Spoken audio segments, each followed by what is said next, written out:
God is an absolutely strategic God. He plans what He does, He knows what He's going to do, and He set things in motion right here today, and He placed us in this position at this moment in history to accomplish something that He needed accomplished.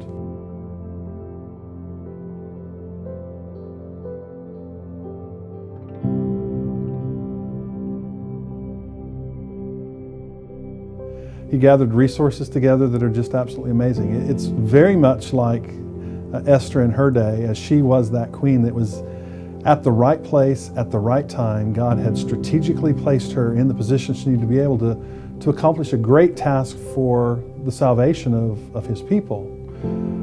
I'm not trying to say that this is the salvation of our people, but it is a crossroads.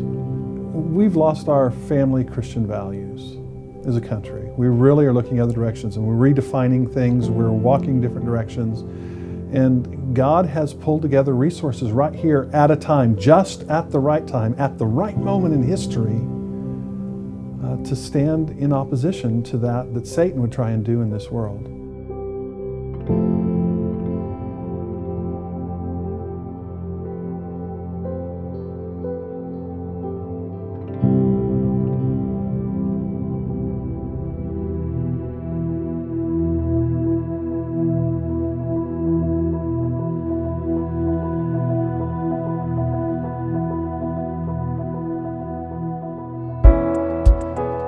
The neat thing is that the teachers designed this.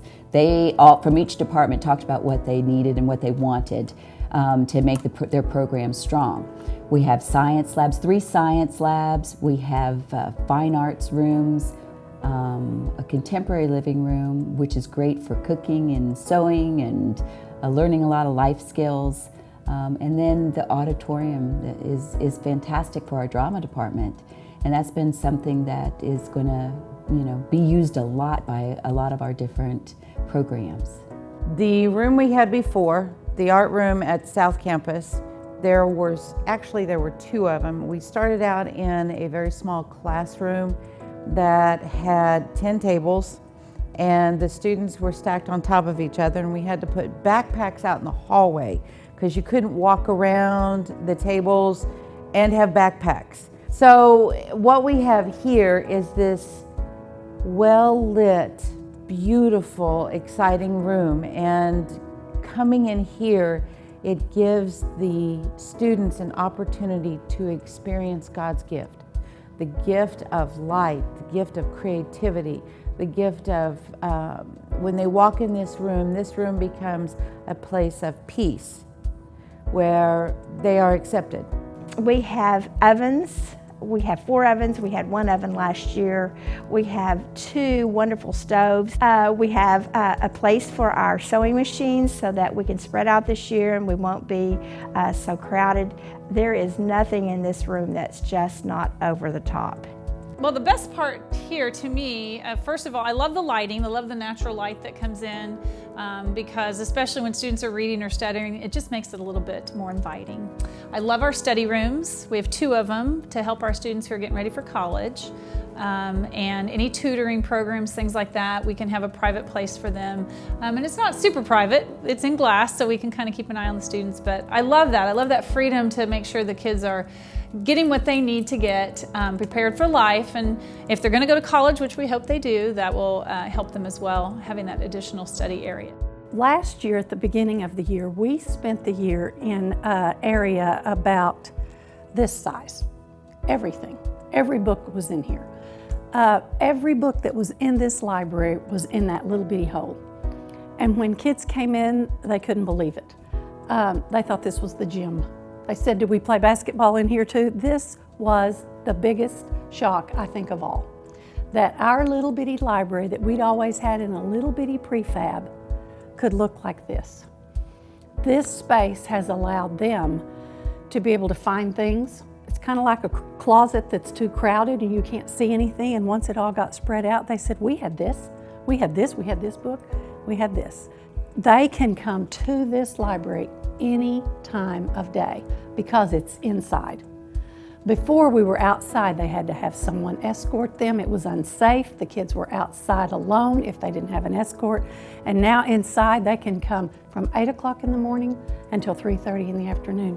The door is unlocked and they can use it. In elementary, we do a lot of interactive things and a lot of activities where we're up on our feet and we're moving. And so we were doing it from my little tiny computer screen before. And so just to be able to utilize, we do things like brain breaks, like Go Noodle on a television has been really cool. And just to have the space. And also, I think for me too, just the safety of this building has been really good for them. So we have 3 different science labs, and we have 2 at the high school and 1 at the middle school.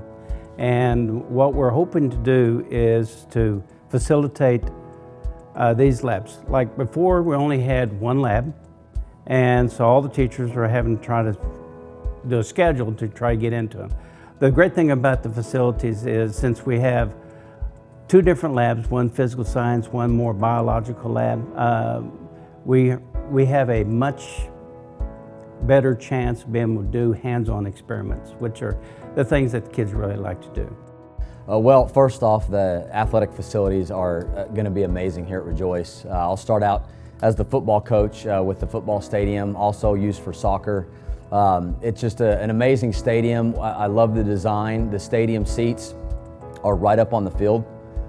It's basically, they elevated the home side to the first levels at 9 feet. And so you'll be looking down. You can even see over the players from the front row, which is kind of abnormal. But the cool thing about it is the crowd's gonna be right up on the kids. And so the atmosphere is gonna be hopefully amazing, on Friday nights. The weight room was a true blessing. We were able to get a company called Play Flooring, which is a top of the line floor surface. The integrated platforms we went with have our logo in the platform, but we went integrated so kids can do warm-ups and do stuff, footwork drills in the floor and not have platforms that are raised like some weight rooms will have and you trip over them and things like that. We have hammer strength equipment, which is among the top of the line when you look at weight equipment. And there's a lot of manufacturers, but Hammer Strength is very well known. These facilities are a huge blessing. It is a major benefit, but it is at the end of the day just a structure. And we've all heard the statement that it's the heart that makes the home and not the structure in itself. And inside these walls, it's really what we do. I mean, how we train these young men and young women, how we lead by example in word and in action. But predominantly as a coach, what I've seen, it's just our day in and day out interaction and our day in and day out the way we carry ourselves. We're sold out as coaches here, we're sold out as the staff to keep Christ first, to build our personal lives and our personal relationship with Him, and then in turn for the young athletes to see that and then want to model that and it just be a good example for them. We have so much more opportunity to expand what we're doing in chapel. We have the space, we have the sound, we have the lights, and we also have the opportunity to spend more time in our tribes. We have this, again, the space, and we're able to spread out and they can meet in groups, and really our goal is to really help them have an opportunity to minister to each other.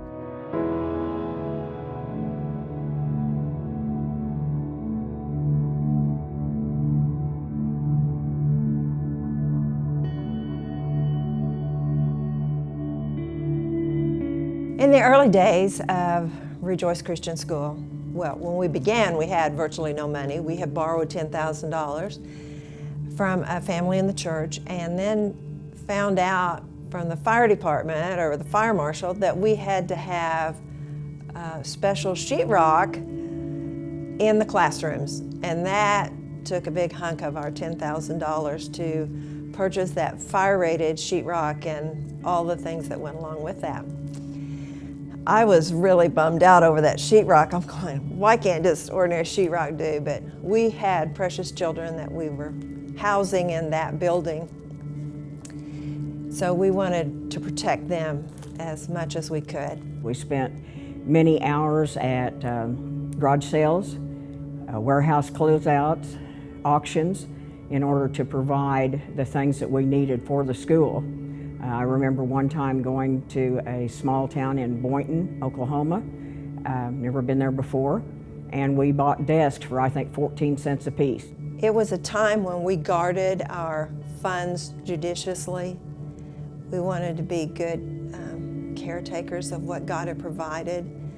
And so when we got new literature for the year, if it was posters or whatever for the classroom, we would laminate them so we could use them over and over again. I started 18 years ago, and I was in a small room about the fourth of the size of this room, upstairs behind the sanctuary, and finally got to move to the corner where there were windows.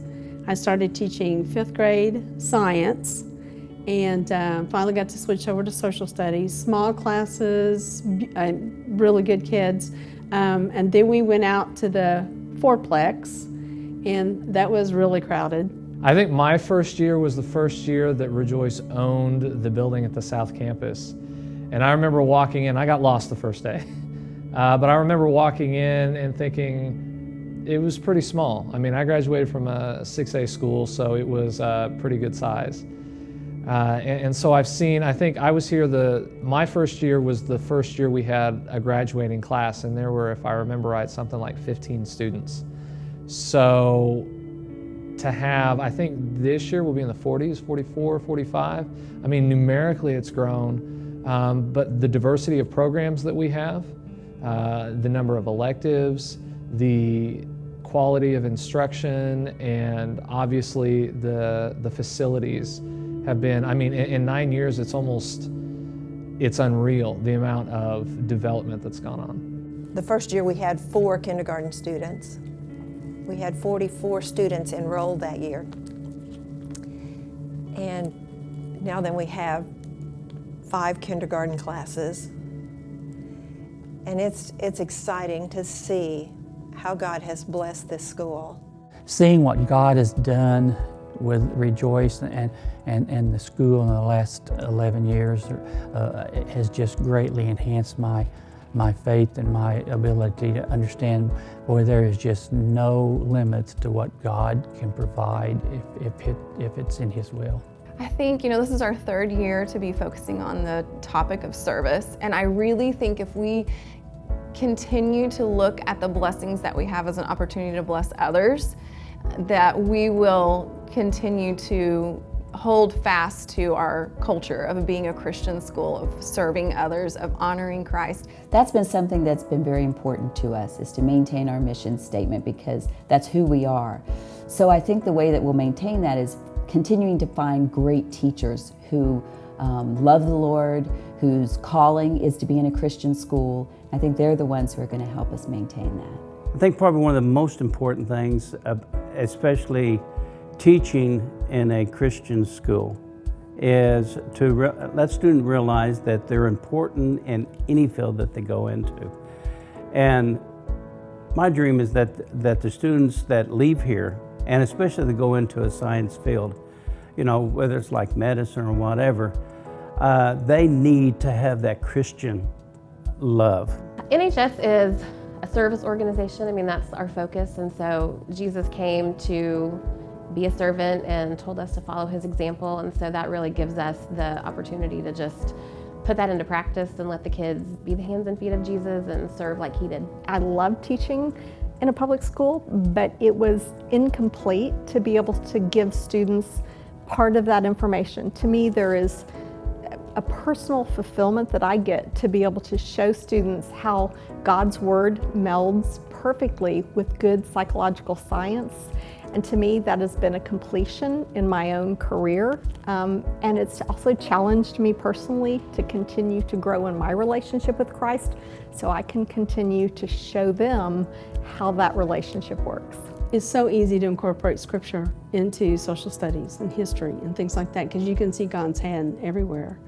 And so that is probably the easiest subject to really show how God is working through the elements, through people, through circumstances. I feel a responsibility when I get out in front of these young men on the football team or these young athletes to have a word for them in due season if I need to, and to not ignore that, and to have things to be prepared for them, and to also be that model that is stable. And so I cannot do that without building my own personal relationship with Him. I cannot do that unless I'm filling up my cup by prayer and time in the Word. And then when I get in front of them and the coaches get in front of their athletes, that we are ready to give out because we've put something in the tank. Honestly, I don't think that I would be anywhere in my walk with Christ if it hadn't been for Rejoice.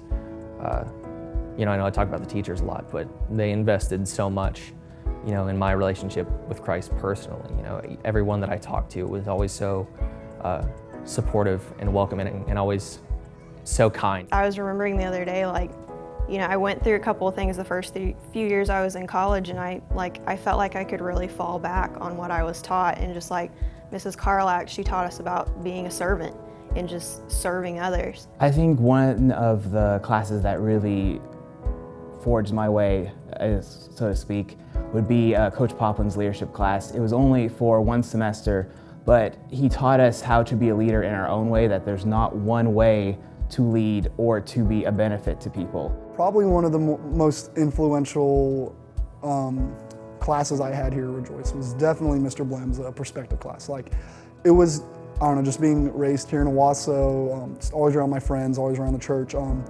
It was a really good just class for me to realize that not every person in this world thinks like me. Not everyone views society and how things work the same way I do. I know that first and foremost, our administration, they are a huge support system. I just don't even know, for me personally, what I can't imagine another work environment where I could go to my boss and get on my knees and pray no matter what is on my heart.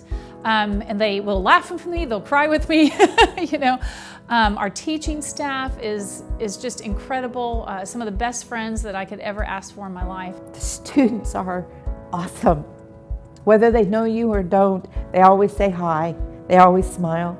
The people, Debbie, Lisa, Mr. Barham, who acts like he's just this really vicious bear. He's not, he's the sweetest, softest guy in the world. And Dr. Shaw, I fell in love. And I will be here until they roll me out in my wheelchair and probably dig a little hole someplace out there next to the football field, because I don't think I'm ever leaving. This is where God said, everything I have done, every place I've been, every place I've taught was to prepare you for right here. And I'll never leave.